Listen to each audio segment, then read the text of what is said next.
Welcome back to Open Line. Thank you for joining us. If you're just joining us, we are talking about the governor's State of the State address. I have our political analyst here with me tonight, Pat Nolan. Thank you. Okay. We also listened to the entire Democratic response, which was great to have the opportunity to listen to that as well. We do want to take your calls. That's what Open Line is all about. We have Marcus on the line. Marcus, you're our first call tonight. Thanks for being part of the show. Okay. Hey, Carrie, how you doing? I'm good. Hello to Pat as well. Hi. I have to agree with Jeff Yarbrough. He's correct. You know, we in Tennessee, like especially us in the privileged state of Nashville, like to believe we're doing everything right. Everybody wants to be here. Everyone wants to be part of its city. But we have a lot of deficits. I was telling people 5 years ago, Tennessee was rated the #1 most dangerous state out of 50 states. By the Justice Department, we were rated the #1 state. We've got a lot of issues going on, not only in our metropolitan cities like Memphis, Chattanooga, Nashville, Knoxville. Our rural areas are in utter disarray. And I think the statistics that he just read off are alarming and also embarrassing at the same time. And somebody who's at my age of 55 years old, I don't want to be in this. I've already started looking for places where I want to move to for retirement. I don't feel comfortable being in a state that treats its citizens the way it does. And I'll list up, and you guys can tell me what you think about my comment. Okay. Have a good night. Marcus, you too. I appreciate you calling in. I think his comments are well taken. One statistic that the governor did use tonight, which if people think about this should be alarmed, is that he said that only 30% of our 3-year-olds can read at grade level. Yeah. And that's always been third graders, that they don't. That's always a number that if you don't make it to be able to read and are literate by 3rd grade, you'll never catch up, and therefore the chances of you not being successful and perhaps even being incarcerated are going to greatly increase. And he admits that's a problem. And to the governor's credit, I mean, he's trying to do something about education. Some of the dispute is over how quickly we're getting there in terms of how much money we want to spend, and they'll fight about whether we have enough money to do that, and if we do, how we want to divide up how we're going to spend it. So, but there's a lot of problems, and Nashville certainly has its share of problems, and the rural areas do too. And the governor has also run quite a bit on his coming in about doing things about the rural areas. I thought that one thing that Jeff Yarbrough said that was also interesting tonight, the governor did talk maybe for about a page or so about in his speech about criminal justice reform, and he talked a lot about that last year, maybe a little more last year. There are a lot of recommendations given to him by his task force. Yeah. But it wasn't clear out of that which ones exactly, other than we're going to do some reforms on parole and probation. And I think in general people support that. The devil in that's always in the details, and you don't want to get into a huge amount of details in the speech. But I felt a lot of the things he said about tonight were nice comments, but they didn't really give you a lot of specificity. It didn't get to the heart of the matter. Well, exactly what is he going to propose and what's he going to do and not do. Yeah, and the only thing he really got specific on when it came to criminal justice reform was proposing increasing the criminal penalties associated with theft of a firearm, which we have certainly seen a big problem here in the Nashville area, and then increasing the criminal justice penalties associated with reckless endangerment of a police officer or a first responder. So we've had one of those right here in Nashville in the news. Yeah. I think things like that, the governor also almost always has to mention things you're going to do to increase the penalty in some areas that probably do need to be increased.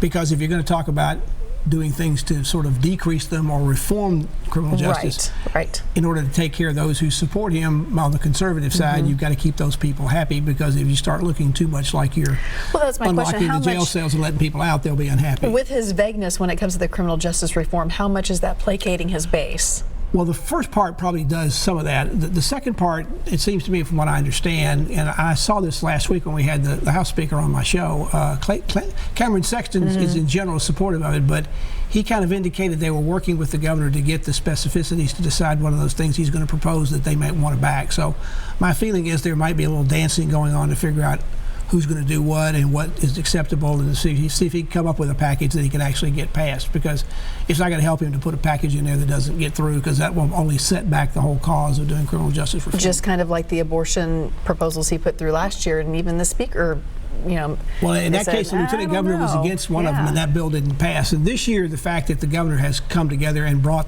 the new House Speaker and the lieutenant governor together shows that they're together on that.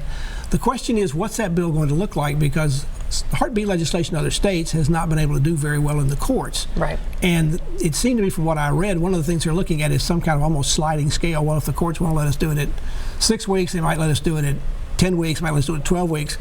And I've never seen a law drafted like that. It's very interesting. If you don't like number one, how about number two, and how about number three? I mean, you can put those in separate bills, but usually if there's going to be a deadline on that or threshold, the threshold has to be there. It can't be 3 or 4 different thresholds. So I'll be interested to see how that bill goes. I suspect they'll keep that unanimity and get it passed, but how well it'll do in the courts, and particularly whether it'll be the vehicle by which it goes to the Supreme Court and Roe versus Wade is overturned, may be a little more speculative than I think they'd like to admit, but I think they'll get something passed in Tennessee if they can agree on what those guidelines need to be. Right. Let's go to Joe on the line. Hi, Joe. Thanks for calling in tonight. What's on your mind?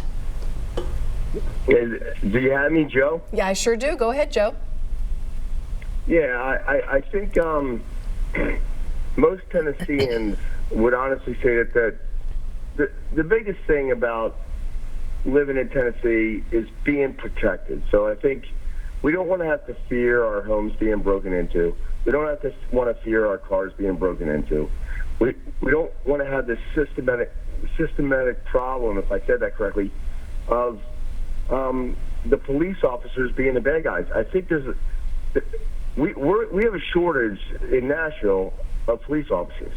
A big one. And I think that might be statewide. That might be statewide. But if we can somehow spend the money to and have different classes for police officers to be better community officers, like to fit in with communities, because I think there's a problem sometimes where the police officers get to a community but they don't fit in there. If we could somehow have a class that, saying, hey, you guys are going here and this is what you need to learn about these communities. If we could somehow do that, I'd like your comments on that. Be interesting. I think most of those comments are probably well taken. I would say, though, that law enforcement and the level you're talking about basically is on a community level, and that's the hiring, say, for the Metro Police Department here in Nashville, the Sheriff's Departments, a lot of other counties where they are law enforcement. They enforce in Nashville, the Sheriff's Department basically operates the prison and serves warrants and process. But I think he's right about that, and I think the state could encourage that through grants and other kind of programs. But a lot of that's something you need to really talk to your local legislators about, the mayor here, and Mayor Cooper in this town, and people like that. I mean, obviously this is an area where we have a problem. It was interesting tonight the governor took a bow, as he probably rightly should have, about extending paid family leave to 12 weeks. Now, one of the reasons the state, I think, is doing that, other than he's thinking it's good public policy, is that the state has to compete with Metro and everybody else to get good and keep good employees. Yes. And these days, particularly with the younger generation, they want to have that kind of benefit. With their and if they don't have that kind of benefit, they'll go someplace else to find their job. So, and the workforce is different than it used to be. It's not, maybe in some cases, not as big as it used to be in some areas, but I thought he might have wanted to take a bigger bow about that tonight to let people understand that that wasn't just out of the goodness of the heart that the state wants to do that.